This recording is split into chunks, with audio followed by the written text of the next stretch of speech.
श्री गुरुभ्यो नमः। अयं सरस्वत्यै नमः। ओम नमो भगवते रुद्राय। आप समस्त शिव साधकों को प्रणाम। मैं पंडित ग्रीशानंद शास्त्री आप सभी को प्रेम भरी ओम नमो भगवते रुद्राय। महा नक्षत्र में से एक अत्यंत श्रेष्ठकारी सर्वसिद्धकारी यदि कहा जाए अतिशयोक्ति नहीं होगी। नक्षत्रों में से परम सम्राट नक्षत्र पुष्य नक्षत्र, तिथ्य नक्षत्र, बहुत श्रेष्ठकारी नक्षत्र, बड़ा शक्तिशाली नक्षत्र। नक्षत्रों में से 8वां नक्षत्र है। देवता बृहस्पति हैं, ज्ञान के देवता बृहस्पति हैं। और पुष्य नक्षत्र यदि रविवार के दिन आ जाए तो रवि पुष्य योग बन जाता है, और बृहस्पतिवार के दिन आ जाए तो गुरु पुष्य योग बन जाता है। वैसे 4 योग बड़े सिद्धकारी है। सर्वार्थ सिद्धि योग, अमृत सिद्धि योग, रवि पुष्य योग और चौथा है गुरु पुष्य योग। तो हमें 21 अगस्त को पूरी सुबह से लेकर पूरी रात भर तक तो नक्षत्र प्राप्त हो रहा है, वह पुष्य नक्षत्र है। अब पुष्य नक्षत्र में क्या करना चाहिए ये जान लीजिए। पुष्य नक्षत्र में सबसे पहले शास्त्र कहता है कि यह श्रेष्ठतम दीक्षा लेने के लिए किसी गुरु के माध्यम से यदि आप दीक्षा लेना चाहते हो या आप किसी विशेष अनुष्ठान को प्रारंभ करना चाहते हो तो आप गुरु पुष्य नक्षत्र योग से प्रारंभ कर सकते हैं।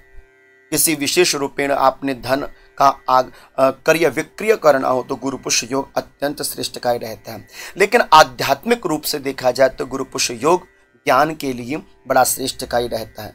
विशेष रूपेण गुरु पुष्य योग विद्या, दीक्षा इत्यादि के लिए श्रेष्ठकारी माना जाता है।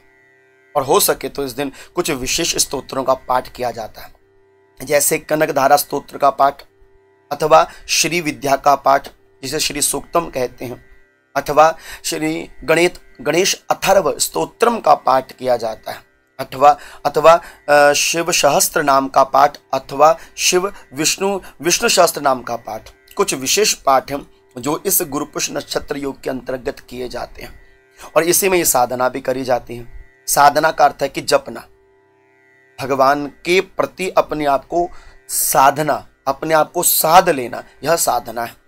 तो इसमें विशेष रूपेण साधना को रखा जाता है।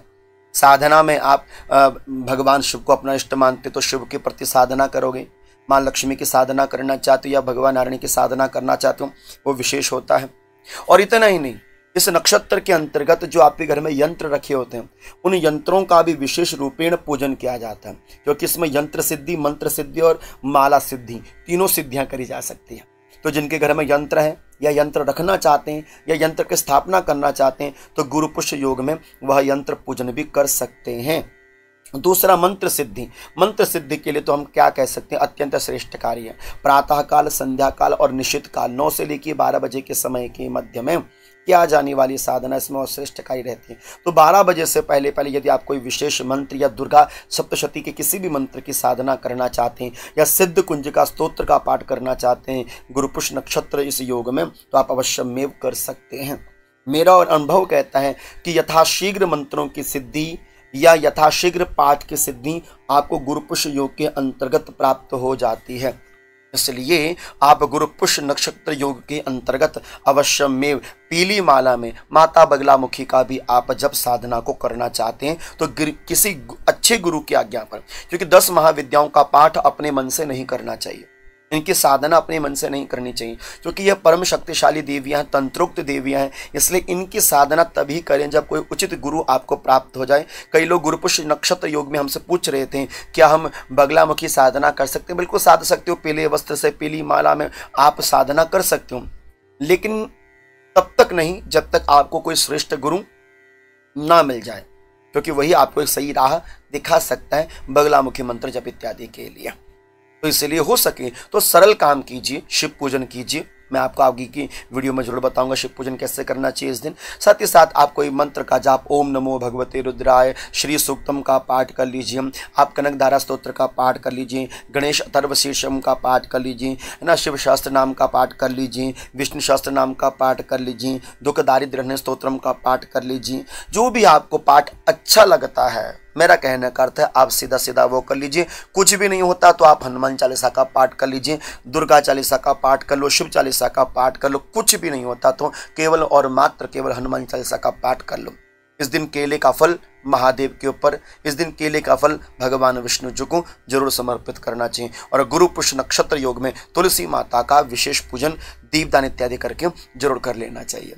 तो यह प्यारा सा कार्य जो समस्त कार्यों को सिद्ध करता है, क्योंकि पुष्य नक्षत्र लिखा है सर्व सिद्धि करह पुष्य, सर्व सिद्धियों को देने वाला पुष्य नक्षत्र है।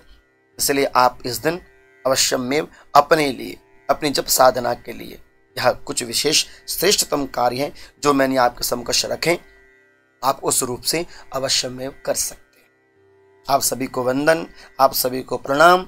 ओम नमो भगवते रुद्राय, ओम नमो भगवते रुद्राय, ओम नमो भगवते रुद्राय।